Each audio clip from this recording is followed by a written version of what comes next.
Good day mga ka-Foodventurists, and for today we're going to make baked tahong.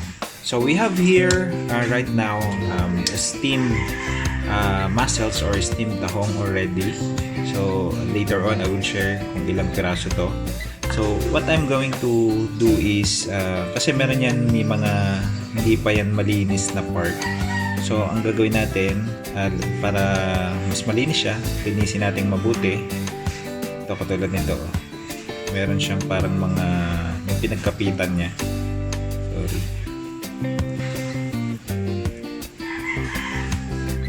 Yan o, yung mga pinagkapitan niya yan. Matudumi pa yan. Okay. So tatanggalin lang natin yan lahat. Tapos tanggalin na rin natin to dito. Sa shell para pagkakinain yan, dire-diretso na later. Okay, gawin natin to sa lahat. And then i-arrange natin to sa ating pan na may liner para hindi didikit syempre yung cheese. So yan muna. Okay, after natin malinisan, of course, i-arrange natin to sa pan. Any pan na meron kayo. Ayan, total counts ng ating tahong na gagawin is 25 pieces. So nalinisan na yan at in-arrange na. Now, what are we going to do is we should get 90 grams na tomato sauce, grated cheese, and then with our tomato sauce, we're going to put 1 tablespoon na chop na na celery or pwede rin kinchay ang gamitin natin, and then 1 tablespoon na bell pepper, and of course 1 tablespoon na minced onions.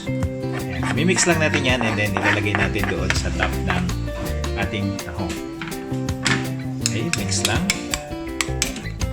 So, para lang siyang naging salsa, no?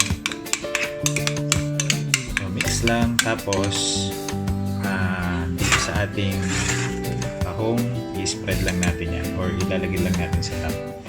I think kaunti lang. Okay, this is parang pangpalasa niya.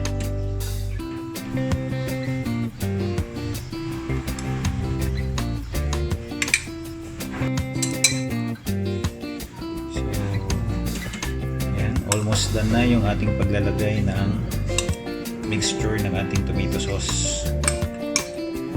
Ilagay na lang natin doon sa mga kakonti. And it's time na for our cheese.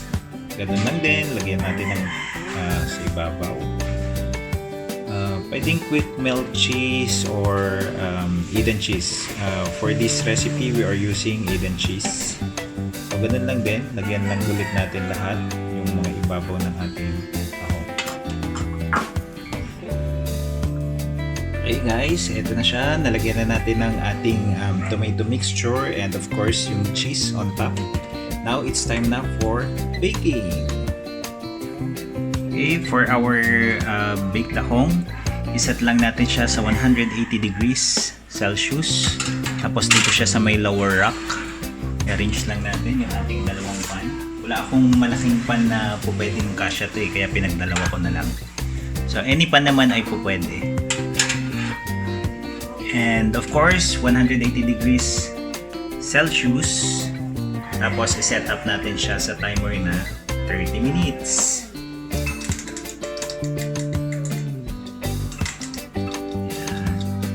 So preheated oven siya ng mga around 5 to 10 minutes lang yung pag-preheat natin. Close na natin.